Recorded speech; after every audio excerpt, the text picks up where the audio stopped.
So we'll start with next topic today, that is capacitors. बहुत interesting topic है, very interesting and practically मतलब practical applications बहुत ज़्यादा है इसके. तो let us start with capacitors. तो टॉपिक का नाम है capacitors and capacitance and combination of capacitors. So I'll just start with capacitor first. तो पहले देखते हैं कि कैपेसिटर होता क्या है. So do you know what is a capacitor? Capacitor is a system consisting of two conductors having equal but opposite charges and separated by insulator और dielectric. इसलिए हमने पहले डायलैक्ट्रिक सीखा क्योंकि मैंने आपको बताया था कि डायलैक्ट्रिक का एप्लीकेशन एक्चुअली कैपेसिटर में आने वाला है. तो पहले कैपेसिटर डिफाइन कर लेते हैं, बहुत सिंपल है. तो इसमें होते हैं आपके पास दो कंडक्टर्स. ये जो दो कंडक्टर्स है they have equal and opposite charges. Equal and opposite मतलब अगर एक कंडक्टर पे पॉजिटिव चार्ज है तो उतना ही नेगेटिव चार्ज दूसरे कंडक्टर पे है, राइट. और ये जो दो कंडक्टर्स है they are separated by insulator or dielectric. So capacitor is a system consisting of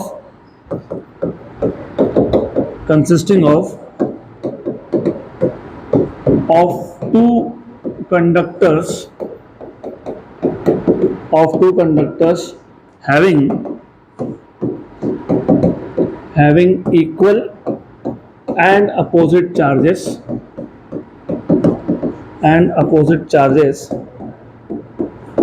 separated by an insulator or a dielectric.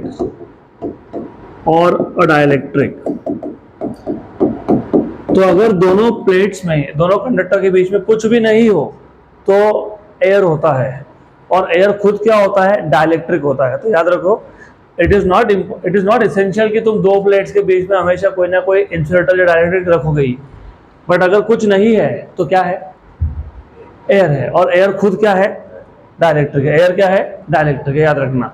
So capacitor is a system consisting of two conductors having equal and opposite charges separated by insulator और dielectric. आपको syllabus में सिर्फ parallel plate capacitor क्योंकि दिख रहा है आपको, ये दो प्लेट्स है. तो पैरेलल प्लेट कैपेसिटर मतलब दो प्लेट्स है. तो you have two conductors in the form of plates, इसको बोलते हैं पैरेलल प्लेट कैपेसिटर. लेकिन आपको कई बार सीईटी में क्वेश्चंस आते हैं स्फेरिकल कैपेसिटर पे या फिर सिलेंड्रिकल कैपेसिटर पे. तो उसे पता होना चाहिए सिलेंड्रिकल कैपेसिटर या फिर स्फेरिकल कैपेसिटर दिखते कैसे हैं. तो स्फेरिकल कैपेसिटर में क्या होता है ना, स्फेरिकल कैपेसिटर में you have a spherical conductor and you have another concentric spherical conductor. तो यहाँ पे जो अंदर का कंडक्टर है इस पे अगर आप पॉजिटिव चार्ज देते हो तो जो बाहर का कंडक्टर है उस पर कौन सा चार्ज आएगा, नेगेटिव. तो यहाँ पे भी ऐसा ही है, you have two conductors having equal but opposite charges separated by some dielectric और इंसुलेटर. और भी एक टाइप का होता है जिसको तुम बोलते हो सिलेंड्रिकल कैपेसिटर. ये तुम सबने देखा है, 100% तुमको पता है ये सिलेंड्रिकल कैपेसिटर. तो सिलेंड्रिकल कैपेसिटर में क्या होता है ना, you have conductor in the shape of cylinder, इसको बोलते हो सिलेंड्रिकल कैपेसिटर. पता तुमने कहां देखा है इसको, फैन में कंडेंसर नाम का एक चीज होता है, पता है. फैन में एक कंडेंसर नाम का चीज होता है, वो यही होता है, दैट इज सिलेंड्रिकल कैपेसिटर. तो अगर आपके घर में कोई खराब फैन पड़ा होगा उसको खोल के देखो, उसमें छोटा सा सिलेंड्रिकल शेप का आपको एक डिवाइस मिलेगा, इंस्ट्रूमेंट मिलेगा, that is cylindrical capacitor. Okay, तो ठीक है, जब क्वेश्चन आए तो क्वेश्चन मोस्टली आपको पैरेलल प्लेट कैपेसिटर पे आएगा मोस्टली, लेकिन स्फेरिकल या सिलेंड्रिकल पे पूछ सकते हैं, फॉर्मूला सेम ही होता है. अब late us see what is the meaning of capacitance. अब कैपेसिटर ये एक कंपोनेंट है, मतलब ये एक डिवाइस है. जैसे register is a device. Register क्या करता है, इट ऑफर्स रजिस्टेंस, मतलब क्या करता है, इट अपोजेस इलेक्ट्रिक करंट. तो रजिस्टर डिवाइस है, resistance is the property of register. तो सिमिलरली कैपेसिटर क्या है, डिवाइस है, कैपेसिटेंस क्या है, प्रॉपर्टी। तो कैपेसिटेंस क्या करता है फिर? तो capacitance is the ability of a capacitor to store electrical energy और इलेक्ट्रिक चार्ज। तो the ability of a capacitor to store electric charge or electrical energy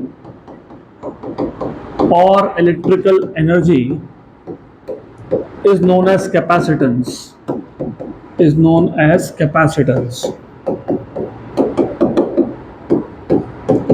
या फिर इसका एक अल्टरनेट डेफिनेशन भी है।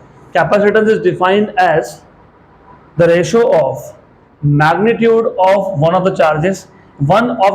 क्यों बोल रहा हूं मैं? क्योंकि दो प्लेट्स थे, एक पे अगर प्लस क्यू चार्ज है तो दूसरे पे क्या है? Minus Q. तो जब तुम रेशियो लोगे तो तुम दोनों में से किसी भी एक प्लेट का चार्ज लिखते हो, लेकिन क्या लेते हो? Magnitude. What is the meaning of magnitude?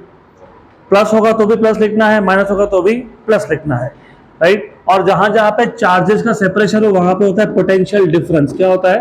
Potential difference. तो कैपेसिटेंस का और एक डेफिनेशन है, it is also defined as, ये बेसिकली मैथमेटिकल डेफिनेशन है, क्योंकि जो पहला डेफिनेशन था, it is the ability of a capacitor to store electric charge और इलेक्ट्रिक एनर्जी। भाई लेकिन कितना चार्ज स्टोर किया, कितना एनर्जी स्टोर किया? और दो कैपेसिटर होंगे तो कौन से कैपेसिटर का एनर्जी स्टोर करने का कैपेसिटी ज्यादा है और किसका कम है? तो वो समझने के लिए हमको एक मैथमेटिकल डेफिनेशन भी चाहिए। तो it is also defined as the ratio of किसका?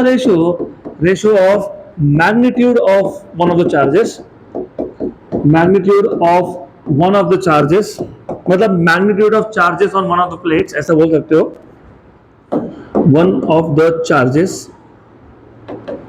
one of the charges to that of potential difference between the two plates, मतलब कैपेसिटेंस को मैं Q by V भी डिफाइन कर सकता हूँ। It is the ratio of charge upon potential difference. और ये याद रखना, अभी तो सिर्फ बेसिक चालू किया है, अब धीरे धीरे हम लोग हायर लेवल का थ्योरी पे जाएंगे, तो ये बेसिक्स पता होने चाहिए। इसके लिए I just need to ask you, what is a capacitor? ये ऐसा याद होना चाहिए। It is a system consisting of two conductors having equal but opposite charges separated by insulator or dielectric. What is capacitance of a capacitor? It is the ability of a capacitor to store electrical charge और electrical energy, या फिर it is defined as a ratio of charge to that of potential difference. Done. तो इतना पता होना चाहिए। अब जैसे हमने बोला, यहाँ पे हमने क्या बोला? हम ऐसा बोल रहे हैं कि it is the ability of a capacitor to store electric charge. तो ये इलेक्ट्रिक चार्ज या इलेक्ट्रिकल एनर्जी, तो कैपेसिटर इलेक्ट्रिकल एनर्जी स्टोर करता कैसे है वो भी समझ लेंगे। या फिर कैपेसिटर में दो ही प्लेट्स क्यों होते हैं, एक प्लेट से काम नहीं चलेगा क्या, वो भी देखेंगे। तो अगला टॉपिक है प्रिंसिपल ऑफ कैपेसिटर। बहुत सिंपल है ये भी। दो प्लेट्स क्यों होने चाहिए? Of course you have to think, दो प्लेट्स या दो स्फेरिकल कंडक्टर्स या दो सिलेंड्रिकल कंडक्टर क्यों होने चाहिए? तो let us see principle of capacitor. Actually एक सिंगल प्लेट भी कैपेसिटर का काम कर सकता था, फिर हमने दो क्यों लिए? तो ऐसा है, देखो, अगर मैं पहले एक सिंगल प्लेट लेता, तो let us consider a single plate. मैंने इस सिंगल प्लेट पे एक पॉजिटिव क्यू चार्ज दे दिया, प्लस क्यू। इस प्लस क्यू ने पोटेंशियल जनरेट कर दिया V। कितना? V। इस प्लेट को नाम देते हैं P1। तो हमारे पास पहले से सिंगल प्लेट है, तो consider a plate P1, with area A। तो जो प्लेट है इसका एरिया है A। Let plus Q be the charge on this plate P1. Therefore, capacitance C1 of plate P1 is, अभी हमने डिफाइन किया कैपेसिटेंस क्या था? Q by V, बराबर। गुड। तो हम ऐसा बोल सकते हैं ना capacitance C1 is equal to Q1 by V, where V is potential of plate P1. Potential तो चार्ज का होता है ना, what is potential of charge, point charge 1/4πε0 Q by R. तो जहाँ चार्ज हो वहाँ पे क्या होता है, पोटेंशियल. तो यहाँ पे चार्ज था क्या, यस, तो इसका क्या होगा, पोटेंशियल. इसके पोटेंशियल को क्या नाम दिया हमने, V. तो बता दो ये V क्या है. तो where V is potential of plate P1, potential of plate P1. मतलब क्या हुआ इसका, इसका मतलब ये हुआ कि सिंगल प्लेट का भी कैपेसिटेंस है. मतलब सिंगल प्लेट भी क्या स्टोर करता है, चार्ज या फिर पोटेंशियल एनर्जी. फिर हमको दो प्लेट क्यों लगाने पड़े, बताता हूँ.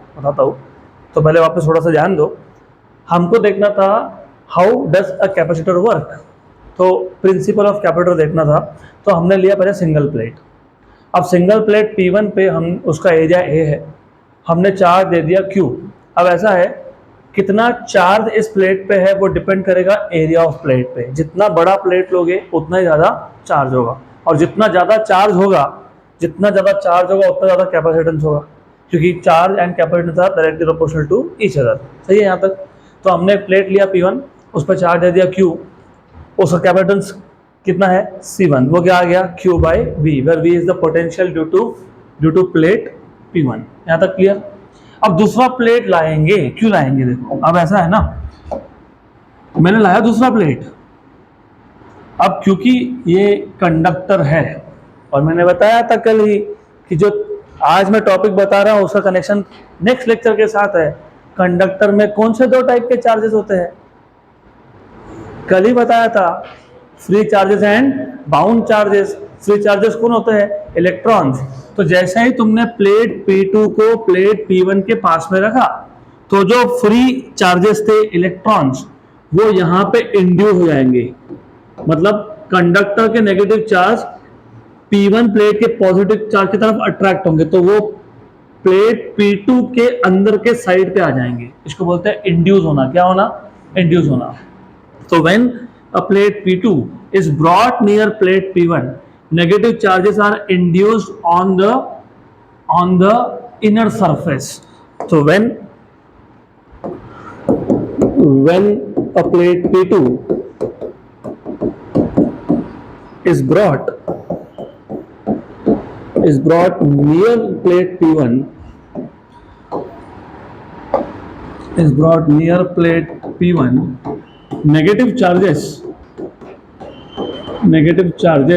induced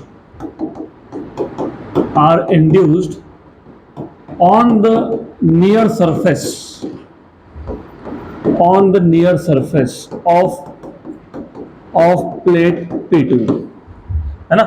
तो जो नियर सरफेस था उस तरफ नेगेटिव चार्ज आ गए, और अगर यहां नेगेटिव आ गए तो पॉजिटिव चार्ज कहां जाएगा, बाहर. And hence positive charges are induce on the outer surface. तो नियर सरफेस को तुम इनर भी बोल सकते हो, और induced on the inner surface better. And positive charge कहां गया, outer surface. And positive charges are induced on the outer surface. अब क्या होगा, आपको पता है पॉजिटिव चार्ज का पोटेंशियल पॉजिटिव होता है, क्योंकि पोटेंशियल डिपेंड किस पे करता है, चार्ज पे. 1/4πε0 Q by R, ऐसे ही था ना. पॉजिटिव चार्ज का पोटेंशियल पॉजिटिव होगा, नेगेटिव क्या होगा, नेगेटिव होगा. तो ये जो नेगेटिव चार्जेस इंड्यूस हुए, इसने पोटेंशियल को क्या कर दिया, कम, मतलब लोअर कर दिया. और ये जो पॉजिटिव चार्ज इंड्यूस हुए उसने क्या कर दिया, हायर कर दिया. लेकिन P1 से नेगेटिव चार्ज पास में है कि पॉजिटिव, नेगेटिव. तो ओवरऑल इफेक्ट क्या होता है, पोटेंशियल कम होता है, क्योंकि नेगेटिव चार्जेस आर नियर. तो ये जो नेगेटिव चार्जेस है ना, so negative charges lowers the potential, whereas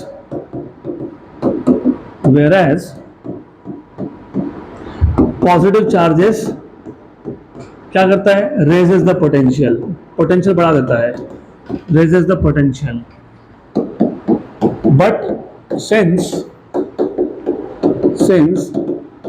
negative charges are closer, hence net effect क्या होगा? Net effect is reduction of potential.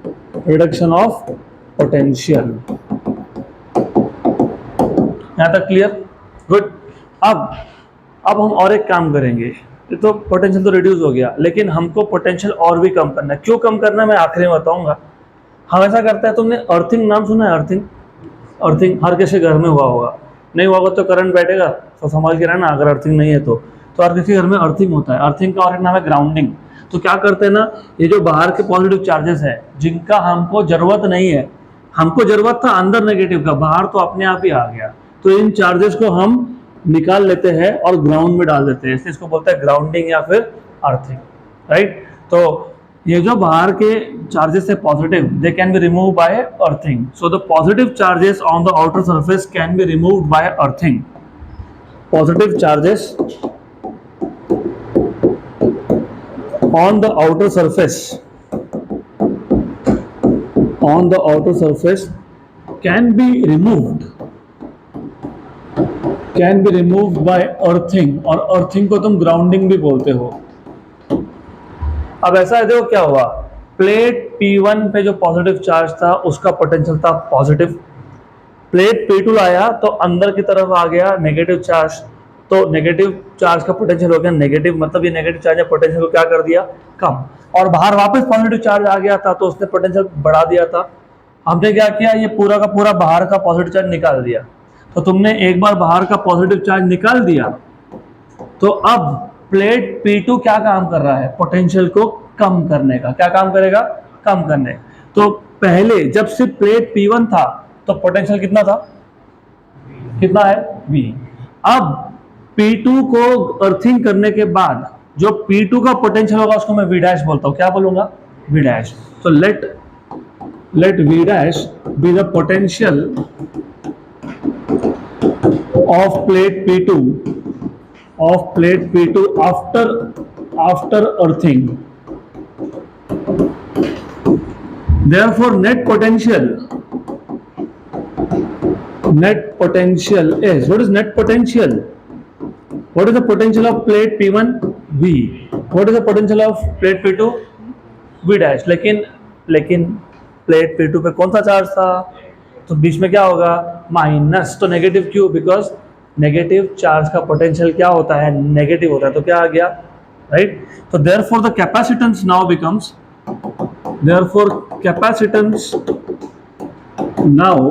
becomes, इसको C2 बोल देता हूँ। C2 is equal to charge upon potential. लेकिन potential कितना है अभी? V minus V dash, right. अब समझेगा कि हम लोगों ने, अब समझेगा आपको कि हम लोगों ने यहाँ पे why we have used second plate. Capacitance was inversely proportional to potential difference. Agree? Charge तो तुम दोनों में से एक प्लेट का लेते हो ना, क्लियरली लिखा है, हमने डिफाइन करते एकदम क्लियरली लिखा है। क्या लिखा था हमने? डिफाइन कैसे किया? It is a ratio of magnitude of one of the charges. मतलब भले ही दो प्लेट्स है, दोनों पे चार्ज है, लेकिन तुम चार्ज किसका लोगे? एक का, राइट। तो चार्ज क्या है? कांस्टेंट है। तो कैपेसिटेंस किस पे डिपेंड कर रहा है? किस पे? पोटेंशियल पे। कैसे? इनवर्सली। तो अगर मुझे कैपेसिटेंस बढ़ाना है तो पोटेंशियल क्या करना पड़ेगा? Very good. तो देखा हमने जब प्लेट P2 लाया तो P2 प्लेट के जो नेगेटिव चार्ज था उसने क्या कर दिया? पोटेंशियल को कम। पोटेंशियल कम होने का मतलब क्या होता है? कैपेसिटेंस बढ़ना। Therefore, since the potential is reduced,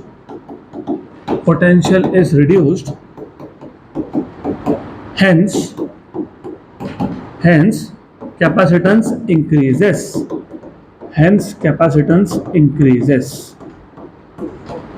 वो यहाँ तक क्लियर? यहाँ तक क्लियर हुआ? पक्का? एक बार रिपीट कर दो। इजी टॉपिक है, बहुत सिंपल है। देखो ऐसा है, आपको कैपेसिटर याद होगा तो सब समझ में आएगा। Capacitor is a system consisting of two conductors having equal but opposite charges separated bye separated by insulator or dielectric. ये कैपेसिटर एक इंस्ट्रूमेंट या डिवाइस होता है, राइट। जैसे रजिस्टर एक इंस्ट्रूमेंट या डिवाइस होता है, रजिस्टर क्या प्रोवाइड करता है, रेजिस्टेंस। वैसे कैपेसिटर क्या प्रोवाइड करेगा, कैपेसिटेंस। अब एक कैपेसिटेंस क्या है वो डिफाइन करेंगे। मुझे पता है मैंने 1 फैराड मतलब मैंने कैपेसिटेंस का यूनिट अभी तक बताया नहीं, बताऊंगा इसके बाद। तो capacitance is the ability of a capacitor to store electrical charge और इलेक्ट्रिकल एनर्जी, या फिर it is a ratio of magnitude of charge on one of the plates to that of potential difference between the two plates। अब question ये था कि हमारे पास capacitor में 2 ही conductors क्यों नहीं चाहिए, सिंगल से नहीं काम चलेगा, चलता है, कोई प्रॉब्लम नहीं है। हमारे पास अगर एक सिंगल प्लेट भी हो तो सिंगल प्लेट को पहले तो नाम देते हो P1, इस पे अगर मैं पॉजिटिव चार्ज डाल रहा हूं तो डेफिनेटली ये वाला जो प्लेट है ये चार्ज को और इलेक्ट्रिकल एनर्जी को स्टोर कर ही रहा है। वो तो हमने पहले से देखा, जब तुम पहला चार्ज लाओगे no work is done, work done नहीं होता, एनर्जी स्टोर होता है क्या, नहीं। लेकिन जब मैं और चार्ज लाता जाऊंगा एक एक करके तो क्या होगा, वर्क इज डन, और work is energy which can neither be created, कहाँ गया वर्क, इधर स्टोर हो गया। तो सिंगल प्लेट भी एनर्जी स्टोर कर रहा है। ऐसा नहीं होता है कि सिंगल प्लेट एनर्जी स्टोर नहीं करता है, करता है, बट ऐसा है अगर मुझे ज़्यादा एनर्जी स्टोर करना हो, और मैं एग्जांपल देता हूँ आपको, आप सब डेली लाइफ में यूज़ करते हो, आपके मोबाइल फ़ोन का जो बैटरी होता है ना, पहले शायद आपको पता नहीं होगा लेकिन हमारे कम से कम हमारे जनरेशन को पता है ये, क्योंकि हमने तो हर चीज़ बदलते देखी है। हमारे ज़माने में लैंडलाइन भी नहीं थे, लैंडलाइन आए, फिर कॉर्डलेस आए, फिर पैनासोनिक का बड़ा वाला सेल फोन आया, सेल फोन नाम था क्योंकि वो बैटरी पे चलता था। उसमें बहुत बेसिक फीचर थे, सिर्फ SMS कर सकते हो और कॉल कर सकते हो, और बैटरी का कैपेसिटी होता था 200 मिली एम्पियर आवर, 200। अभी तुम्हारा 6000 में भी काम नहीं चलता, 6000, राइट। क्योंकि फीचर्स बढ़ेंगे तो बैटरी का यूसेज बढ़ेगा, तो तुमको बैटरी का कैपेसिटी बढ़ाना पड़ेगा। कैपेसिटी मतलब ज़्यादा चार्ज को स्टोर करना पड़ेगा, ज़्यादा एनर्जी स्टोर करना पड़ेगा।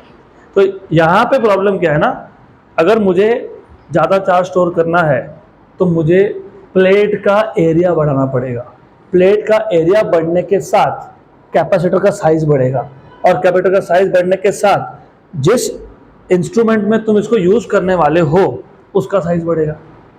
सिंपल सी बात है, राइट। तो मोबाइल फ़ोन में अगर मेरे को यूज़ करना है, वैसे ये नहीं यूज़ करते, अभी लिथियम आयन का ज़माना आ गया है, तो गया कब से अब।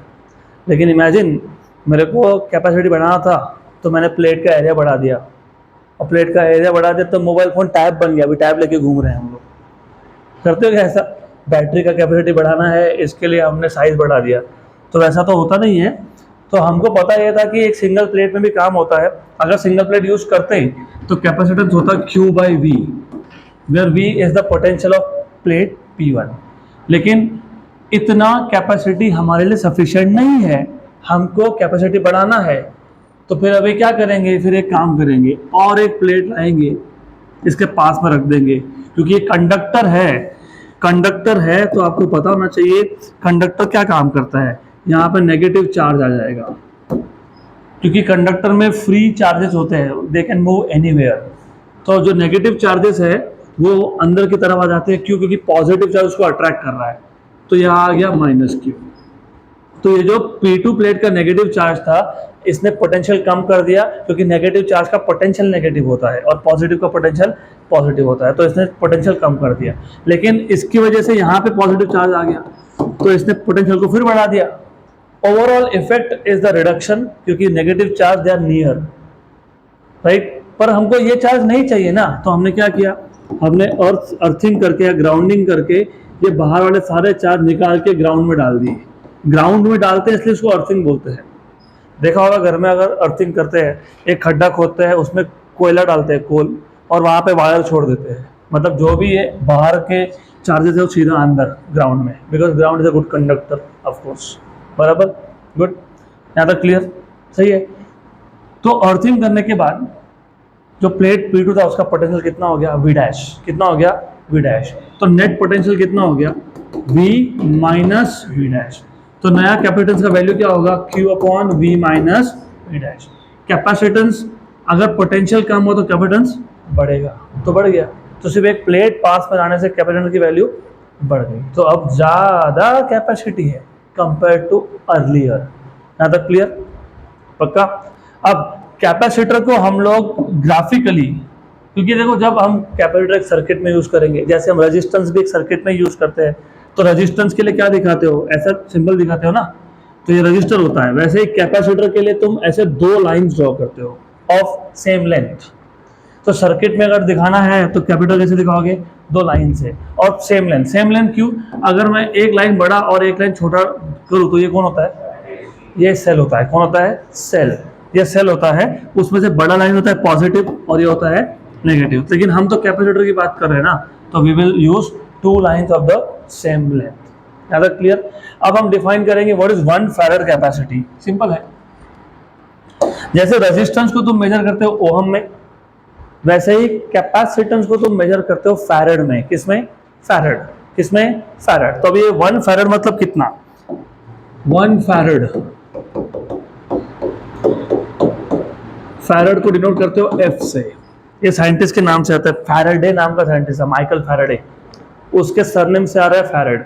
अभी what is the meaning of how much is 1 farad? देखो ऐसा है, अगर मैं इस कैपेसिटर के दोनों में से किसी भी एक प्लेट पे 1 कूलम का चार्ज डाल दूं, एक्स्ट्रा चार्ज, और अगर पोटेंशियल डिफरेंस 1 वोल्ट से बढ़ गया तो उसको बोलते हो 1 farad capacity.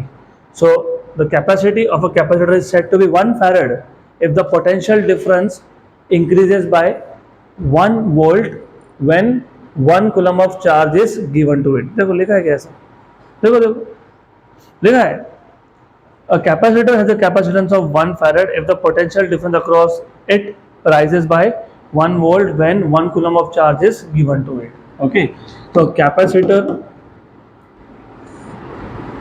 the capacitance of a capacitor, the capacitance of a capacitor is said to be 1 farad, is said to be 1 farad if the potential difference across it rises by 1 volt। 1 volt कब when, कितना charge दिया तुमने? when 1 coulomb charge is given to it. अब ऐसा है, जो farad है ये बहुत बड़ा यूनिट है। फॉर एग्जांपल फिजिक्स को समझने के लिए एग्जांपल्स की बहुत ज़रूरत होती है। फॉर एग्जांपल अगर मुझे 2 पॉइंट्स का डिस्टेंस मेजर करना है इस बोर्ड पे ए और बी, राइट, तो मैं किलोमीटर तो नहीं यूज़ कर सकता ना, क्या यूज़ करूँगा? सेंटीमीटर, मिलीमीटर, क्योंकि किलोमीटर यहाँ पे बहुत बड़ा यूनिट हो गया, राइट, तो सेंटीमीटर या मिलीमीटर होगा। वैसे ही कैपेसिटी ऑफ कैपेसिटर फैराड में नहीं मेजर होता, क्योंकि farad is a very big unit, तो हम लोग स्मॉलर यूनिट यूज करते हैं। स्मॉलर मतलब कौन से? 10⁻³ फैराड, इसको बोलते हैं 1 मिली फैराड। 10⁻⁶ फैराड, उसको बोलते हैं 1 माइक्रो फैराड। मोस्टली कैपेसिटर्स की वैल्यू माइक्रो फैराड में आती है मोस्टली, इसलिए जब तुम सर्किट सॉल्व करोगे, आगे आएंगे क्वेश्चंस, तो सर्किट को अच्छे से देखना, उस पर कैपेसिटर की वैल्यू माइक्रो है कि मिली है। अगर नहीं ध्यान दोगे तो आंसर गलत आएंगे। 10⁻⁹ आया तो नैनो फैराड होता है, 10⁻12 आया तो पिको फैराड होता है, पिको, करेक्ट। तो that is why it becomes important कि जब भी कैपेसिटेंस से रिलेटेड क्वेश्चन आए तो क्वेश्चन अच्छे से पढ़ो, माइक्रो है कि नैनो है कि पिको है। अगर गलती की तो आंसर नहीं आने वाला आपका, इवन दो सारे फॉर्मूला तुमने सही किए, आंसर नहीं आएगा, इसलिए यहाँ पे गड़बड़ होती है। गुड, चलो हो गया यहाँ तक, डन। अब अगला टॉपिक है combination of capacitors. Combination of capacitors, अभी ये कॉम्बिनेशन का मतलब क्या? Combination of capacitors,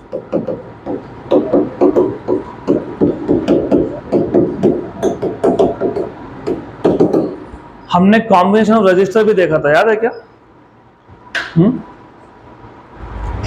combination of registers क्या होता है? रजिस्टर्स का कॉम्बिनेशन में क्या होता है? नहीं याद? Series and parallel, yes correct, लेकिन लेकिन आइडिया क्या है वो तो समझो पहले।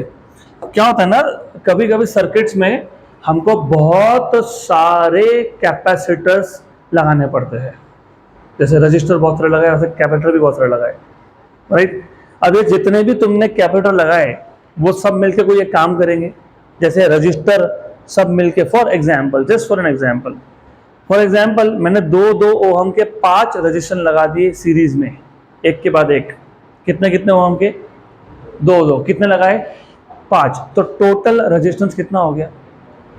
10, क्योंकि सीरीज में क्या होता है, एडिशन होता है, 2 + 2 + 2 + 2 5 बार, ठीक।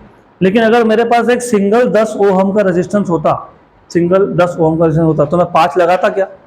तो मैं क्या करता? 1 लगाता। वो एक वही काम कर रहा है जो 5 मिलके कर रहे हैं, है ना, राइट। तो सेम कॉन्सेप्ट यहाँ पे भी है। When there is a combination of capacitors to be used in a circuit, तो हम ये सारे कैपेसिटर हटा के एक सिंगल कैपेसिटर लगाएंगे। वो सिंगल कैपेसिटर वही काम करेगा जो सब मिलके कर रहे थे। सो when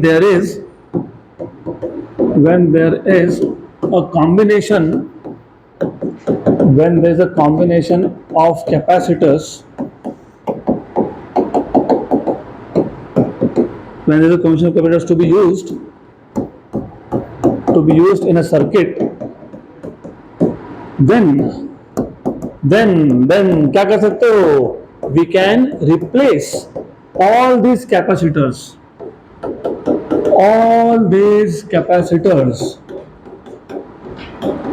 by a single capacitor,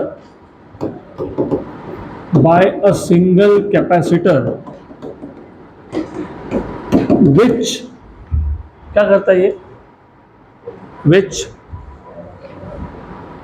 gives the same effect,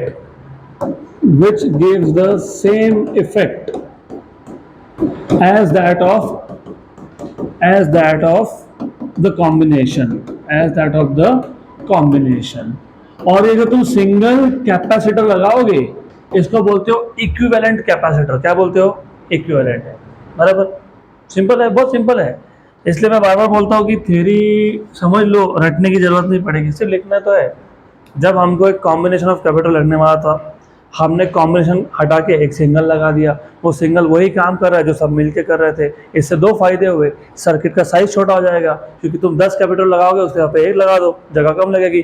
costing भी कम हो जाएगा, क्योंकि 10 कैपेसिटर लेने जाओ और 1 लेके आओ तो रेट का डिफरेंस तो पड़ता ही है, तो डिफरेंस ऑफ प्राइसिंग भी होता है, राइट। और उसके ऊपर भी एक चीज़ होती है, अगर मैं 10 लगा रहा हूँ उसमें से 1 खराब हो गया तो मेरे का काम बढ़ गया ना, मेरे को बार बार रिपेयरिंग करना पड़ेगा, लगाना पड़ेगा नया कैपेसिटर, राइट। तो बेटर क्या है, एक सिंगल कैपेसिटर लगा दो, उसको क्या बोलते हो? Equivalent capacitor. अभी जो कॉम्बिनेशन होते हैं 2 टाइप के होते हैं। There are 2 types of combination. एक को बोलते हो आप सीरीज कॉम्बिनेशन, एक को आप बोलते हो पैरेलल कॉम्बिनेशन। अब ये सीरीज कॉम्बिनेशन पहले तो डिफाइन कैसे करते हो पता होना चाहिए, और हमको करना क्या है, हमको सीरीज कॉम्बिनेशन का इक्विवेलेंट कैपेसिटेंस निकालना है।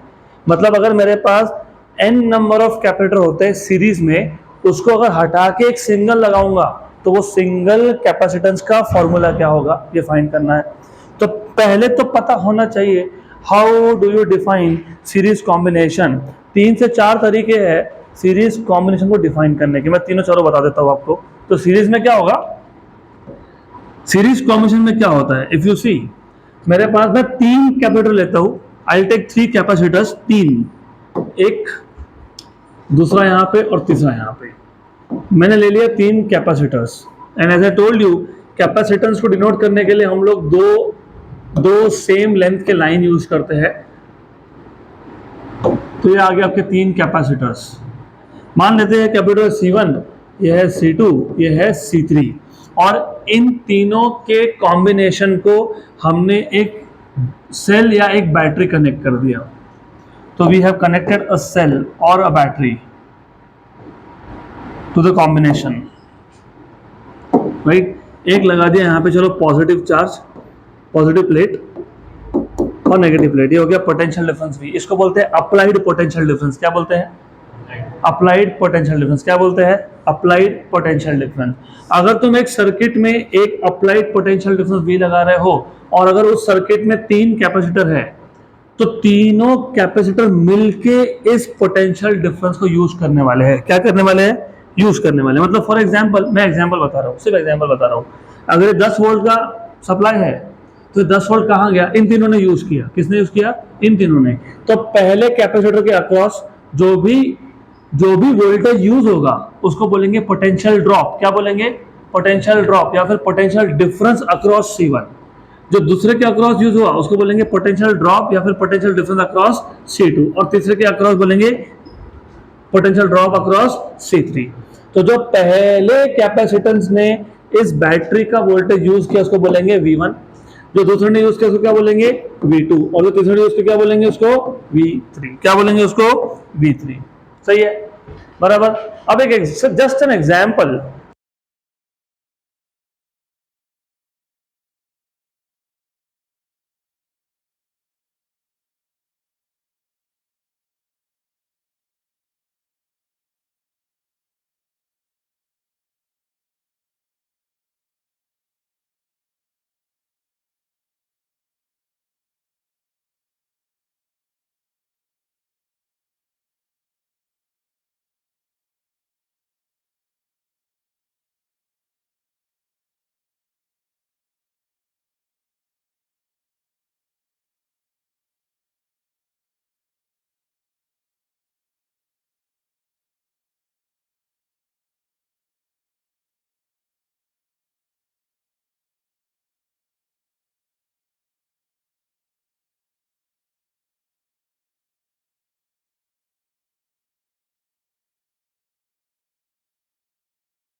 तो कैसा बताओ? If number of capacitors are connected end to end in such a way that the sum of, क्योंकि मैं क्या कर रहा हूं? Addition, such that the sum of potential differences या drops across all the capacitors is equal to V। क्या था? Applied potential difference. क्या था? Applied potential difference. Then such a combination is said to be series combination. ये पहला definition है। तो define करते आना चाहिए, बहुत सिंपल सी चीज होती है, it's not difficult at all. तो कैसे डिफाइन करोगे? क्या बोलोगे? When number of capacitors, when number of capacitors are connected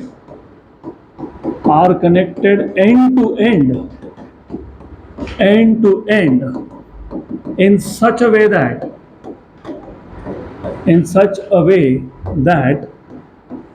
the sum of potential drops, potential drops, drop क्यों बोलते हैं इसका भी रीजन है। 10 वोल्ट का सप्लाई था, पहले ने कुछ यूज कर लिया, मान लो 2 यूज कर लिया, बचा कितना? 8। तो पोटेंशियल ड्रॉप हो गया ना, 2 यूज हो गया ना, इसलिए बोलते हैं पोटेंशियल ड्रॉप, राइट। तो in such a way that the sum of potential drop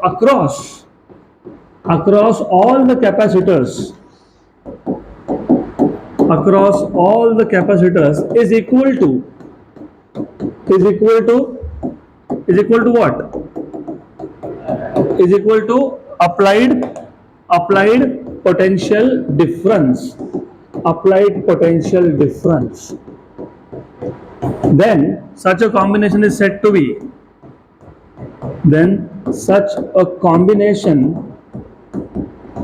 क्या बोलते हो इसको? is said to be which combination? Series combination. ये पहला तरीका है। अभी चलो सीरीज कॉम्बिनेशन डिफाइन कर ही लिया, तो अब दूसरा भी देखते हैं। दूसरा तरीका कैसा है? फॉर एग्जाम्पल, हर एक कैपेसिटर में कितने प्लेट्स हैं? 2। तो इफ यू सी यहां पे, ये प्लेट नंबर 1 ऑफ C1, ये प्लेट 2 ऑफ C1, ये प्लेट 1 ऑफ C2, ये प्लेट 2 ऑफ C2, ये plate 1 of C3 and plate 2 of C3। What do you notice? In a series combination, the second plate of first capacitor is connected to first plate of second and so on. तो पहले capacitor का second plate ये दूसरे के पहले plate से connected है, दूसरे कैपेसिटर का दूसरा प्लेट ये तीसरे के पहले से कनेक्टेड है, एंड सो ऑन। तो इन सीरीज कॉम्बिनेशन, तो तुम सीरीज कॉम्बिनेशन को ऐसा भी डिफाइन कर सकते थे, when second plate of first capacitor is connected to first plate of second capacitor and so on, then such a combination is said to be series combination. So in a series combination,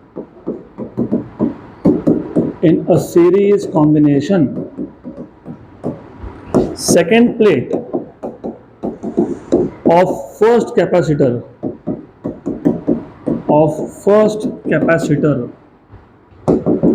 is connected to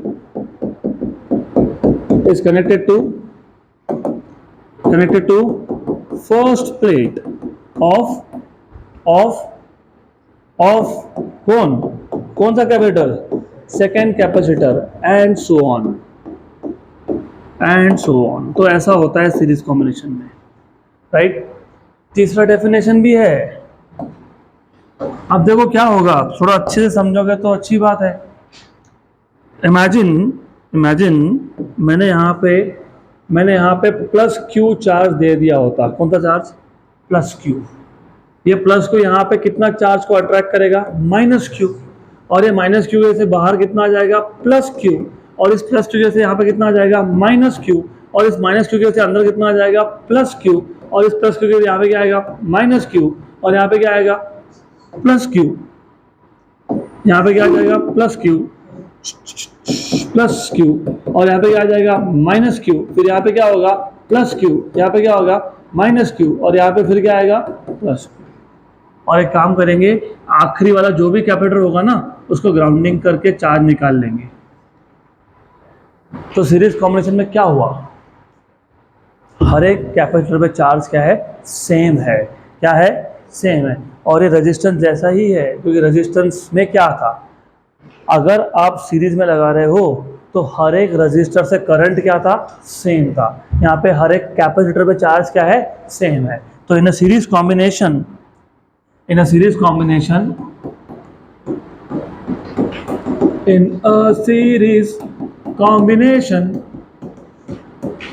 the charges on each capacitor are equal। सही है। लेकिन क्या same नहीं है? Potential drop. वो तो हमने अब भी बोला ना, एक पे V1, दूसरे पे V2, दूसरे पे V3। But potential drops are not same. मतलब potential drops are different,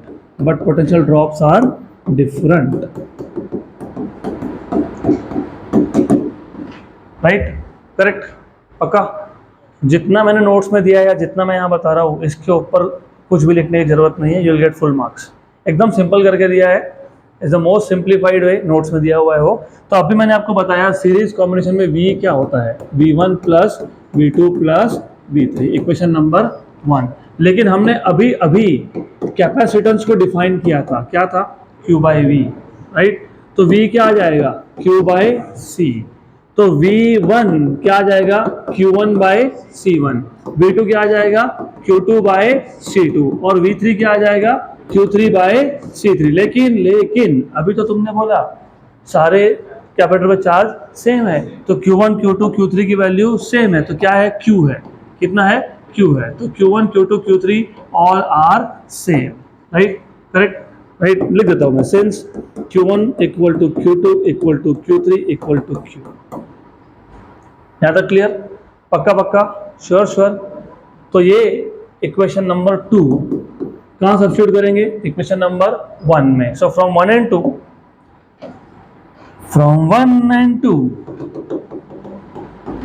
from equation number 1 and 2 you have V equal to V1. What is V1? Q by C1 plus V2, that is Q by C2 plus Q by C3। तो V क्या आ गया? Q common आ गया। 1 by C1, 1 by C2 और 1 by C3। Correct? Good. Equation number छोड़ो। 3, 4, 5 जो बोलना है बोल देंगे, कोई दिक्कत नहीं, बाद में बोलते हैं। इसको ऐसे रखो। अब ऐसा है, मैंने अभी बोला कॉम्बिनेशन में क्या करते हो?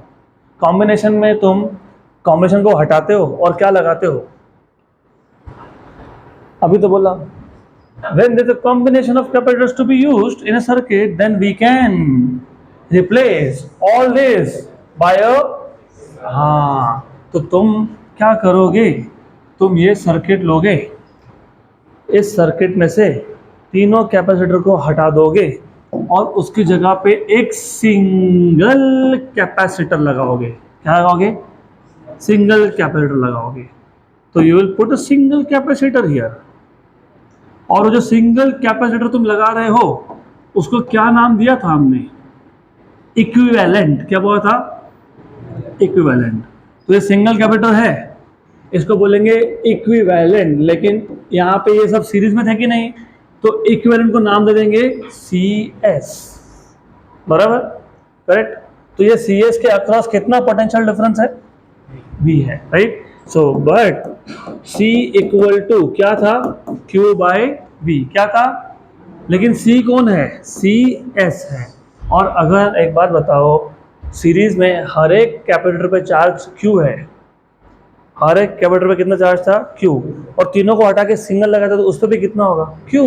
तो यहाँ पे भी कितना चार्ज है? Q, इसलिए Q, राइट। तो but CS is Q by V, CS is Q by V, तो V क्या आएगा? Q by CS। Equation number 4। अब देखो तो इक्वेशन नंबर 3 और 4 का लेफ्ट हैंड साइड सेम है क्या? यस। तो राइट हैंड साइड भी क्या होगा? सेम।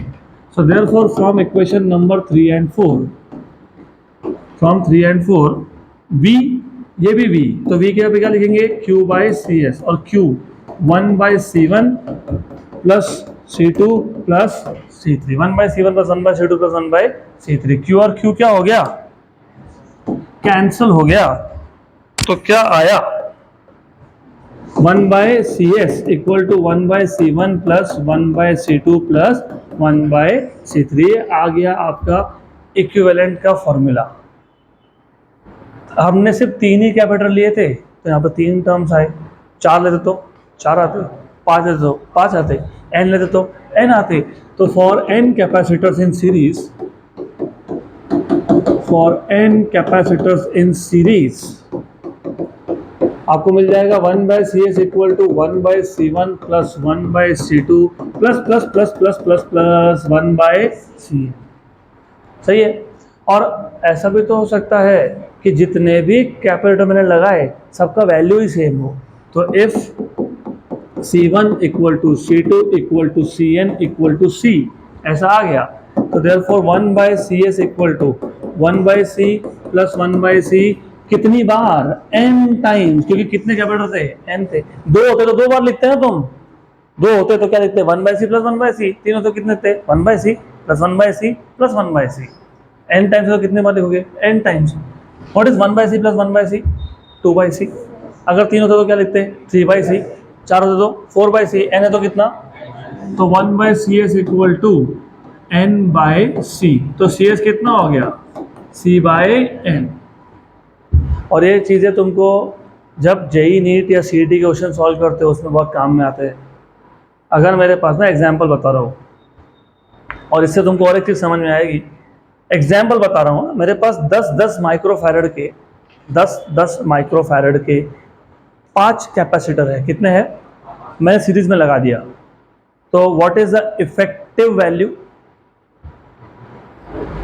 10 माइक्रोफैरड के 5 थे, 2 कितना? 2। तो 10 माइक्रोफैरड के 5 अगर सीरीज में लगा दिए तो इफेक्टिव कितना आया? तो एक बात बताओ, सीरीज में कनेक्ट करने के बाद इफेक्टिव कैपेसिटेंस कम होता है कि बढ़ता है?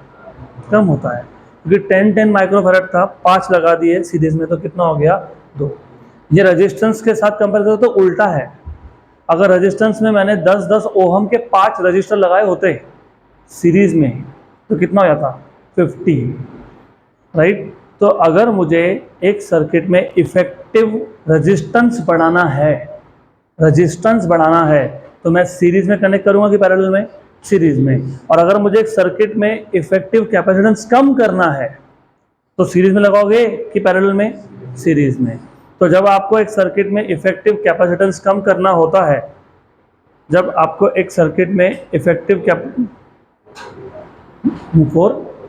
ठीक है, जब एक सर्किट में हमको इफेक्टिव कैपेसिटेंस कम करना होता है तो क्या करते हैं, सीरीज में लगाते हैं। क्या करते हैं, सीरीज में लगाते हैं। यहाँ तक क्लियर? मैं एक बार वापस रिपीट कर देता हूँ, ये समझेगा तो पैरेलल कुछ भी लगेगा नहीं आपको। तो सबसे पहले सीरीज कॉम्बिनेशन मतलब क्या, वो हमने डिफाइन किया। So when large number of capacitors are connected end to end in such a way that the sum of potential drops across all the capacitors is equal to applied potential difference, then such a combination is said to be series. और series combination में the second plate of first capacitor is connected to first plate of second capacitor and so on. और series combination में ही the charges on each capacitor are same. एक पे जितना है उतना दूसरे पे उतना है, तीसरे पे उतना है, चौथे पे, सिर्फ पोटेंशियल ड्रॉप सेम नहीं है। Good, right. तो V क्या आ गया, V1 plus V2 plus V3। But what is C, Q by V, तो what is V, Q by C। तो what is V1, Q1 by C1, Q2 V2 क्या आया, Q2 by C2, V3 क्या आया, Q3 by C3। लेकिन Q1 Q2 Q3 क्या है, same है। तो V1 is Q by C1, V2 is Q by C2, V3 is Q by C3। ये गया इक्वेशन नंबर 1 में। तो आपको मिल गया V equal to Q by C1 plus Q by C2 plus Q by C3, Q common निकाल लिया, right. लेकिन हमने अभी तो बोला कि कॉम्बिनेशन में करते क्या हो, सबको हटा के एक सिंगल लगाते हो। तो सिंगल लगाया, उसका नाम क्या है, इक्विवेलेंट है। लेकिन ये किसमें था, सीरीज में, तो नाम क्या दे दिया, CS। तो CS equal to Q by V, तो V क्या आ गया, Q बाई CS। इक्वेशन 4 और इक्वेशन 3 का लेफ्ट हैंड साइड सेम है तो राइट हैंड साइड भी सेम होगा। Q कैंसिल कर लिया तो 1 बाई CS आ गया, 1 by C1 plus 1 by C2 plus 1 by C3। N होंगे तो प्लस 1 बाई CN तक जाएगा, और सबकी वैल्यू सेम होगी तो 1 by C plus 1 by C कितनी बार, n टाइम्स। तो 1 बाई CS क्या हो गया, n बाई C। तो CS क्या हो गया, C बाई n। अब आते हैं पैरेलल कॉम्बिनेशन में। ये ज़्यादा सिंपल है, इसमें ज़्यादा टाइम लगेगा नहीं। It is much more simpler than series combination. तो सेकेंड टाइप आ गया आपका पैरेलल।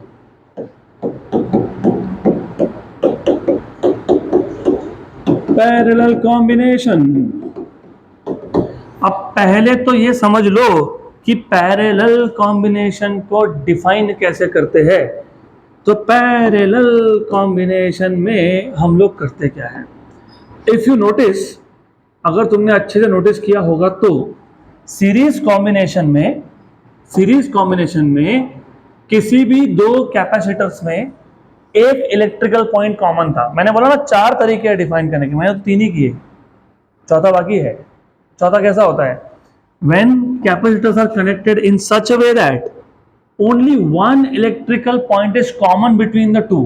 देखो पहले और दूसरे में एक ही पॉइंट कॉमन है, दूसरे और तीसरे में भी एक ही पॉइंट कॉमन है, तीसरे और चौथे में भी एक ही पॉइंट कॉमन होगा। तो such a combination is said to be series। तो when capacitors are connected in such a way that only one electrical point is common between the two capacitors, then such a combination is said to be series.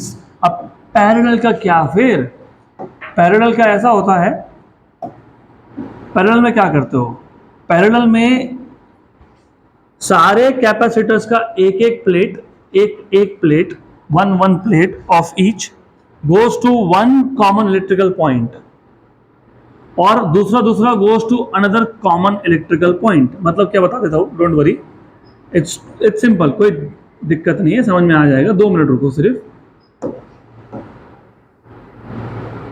अब ऐसा है, ये capacitor था C1, इसका पहला plate, ये C2 इसका पहला प्लेट, और ये C3 इसका पहला प्लेट।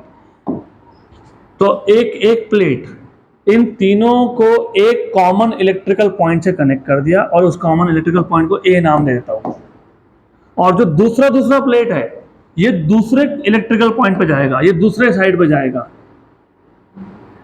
ये दूसरे इलेक्ट्रिकल पॉइंट पे गया। तो such a combination said to be parallel combination. अब मैं लिखूंगा नहीं, अभी आप समझदार हो, नोट्स में भी दिया हुआ है।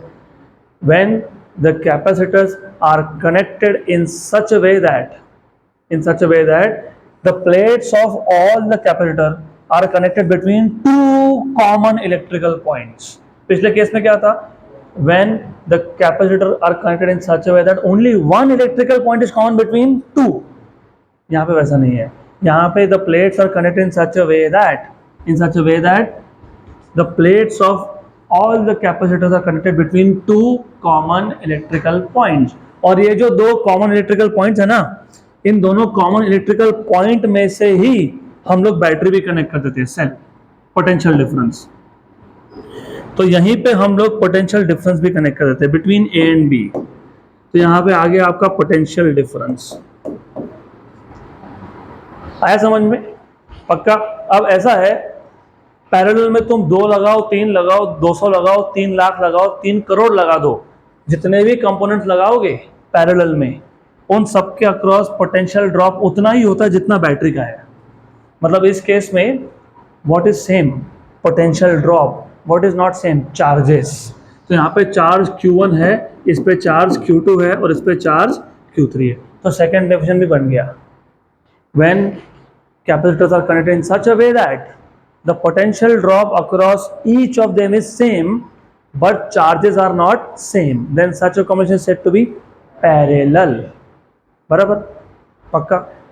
जैसे पिछले केस में तुमने लिखा था V equal to V1 plus V2 plus V3, यहाँ नहीं लिख सकते ना, यहाँ पे तो सबका V सेम है।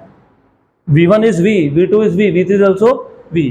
यहाँ पे क्या लिखते हो? यहाँ पे बोलते हो charge, total charge is Q1 plus Q2 plus Q3, equation number 1। वहां पे इक्वेशन 1 क्या था? V equal to V1 plus V2 plus V3, क्योंकि वहां पे बैटरी का अप्लाइड पोटेंशियल डिफरेंस वो तीनों मिलके यूज कर रहे थे। यहाँ पे तो हर एक के अक्रॉस सेम ही है, तो सेम क्या नहीं है? चार्ज। तो टोटल चार्ज कितना होगा? Q1 plus Q2 plus Q3। But again as you know what is C? Q by V। तो व्हाट इज Q? CV। तो what is Q1? C1 V1, लेकिन V1 इक्वल टू V है। What is Q2? C2 V2, लेकिन V2 is V। And what is Q3? C3 V3, but V3 is also V। From equation number 1 and 2। तो from equation number 1 and 2 Q equal to Q1 plus Q2 plus Q3, but Q1 क्या आ गया? C1V plus C2V plus C3V। क्या common निकल गया? V।